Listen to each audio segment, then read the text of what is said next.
سلامونه علیکم هیلې دا وخت موږ د برطانیا کې مانچسټر یو ښار کې د ټیم انقلابي کاروان په شکل کې روان یو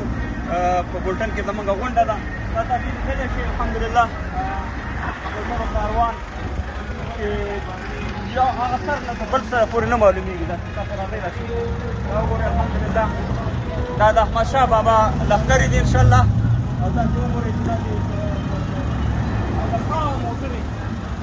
د برطانیا په سړکونو کې د خپلو لرو برو افغانانو اواز د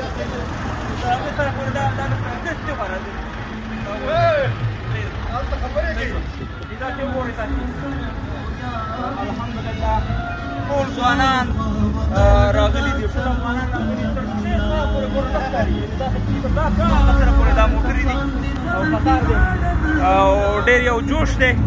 او د افغانانو ډېره زیاته علاقه ده غواړي چې د پی ټي ایم سره یوځای شي او سره ځوانې په برطانیا کې په اروپا کې په امریکا کې په هر ځای کې پی ټي ایم مضبوطېږي او افغانان سره راجمع کېږي زنده‌باد یو افغانان زنده‌باد لر او بر یو افغان انشاءالله خپل